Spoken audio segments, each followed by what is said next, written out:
बाबा बारे पर रंगदारे हो, बाबा बारे पर रंगदारे हो, सब जाला इनके दुआरे हो। Recording by Anirudh films.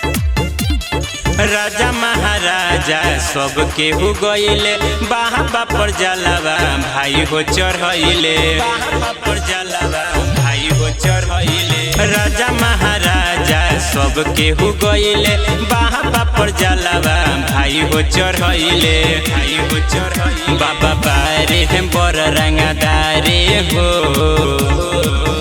सब जाला इनके दुआरे हो, बाबा बारे बर रंगदारे हो, सब जाला इनके दुआरे हो, बाबा बारे बर रंगदारे हो,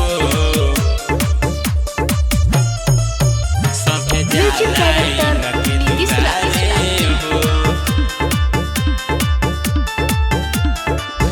राजा फकीर चाहे जाला गरीब हो, हाथ से बाबा ओकर लिखे तो कदीर हो, लिखे तो कदीर हो।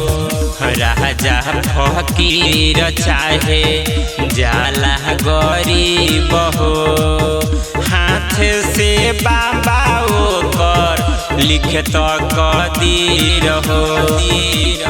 कोढ़िया अन्हारा सभे पुकारे, बाबा के ऐसन बा चमत्कारे, बाबा बारे बर रंगदारे हो,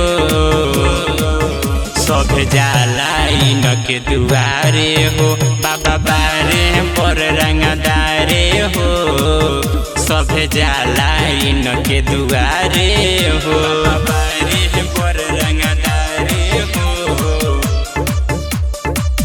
सब जाला इनके दुआरे हो।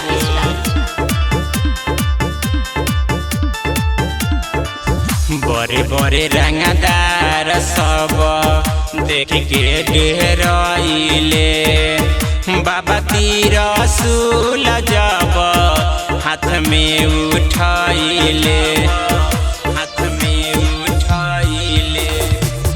बड़े बड़े रंगदार सब देख के डेराइले, बाबा त्रिशूल जब हाथ में उठाइले। बाबा के आगे केहू नाही टिक पाई, मुन्ना अमरजीत कहेले सच्चाई, बाबा बारे बर रंगदारे हो, सब जाला इनके दुआरे हो, बाबा बारे बर रंगदारे हो, सब जाला इनके दुआरे हो। Anirudh recording studio Hajipur Vaishali.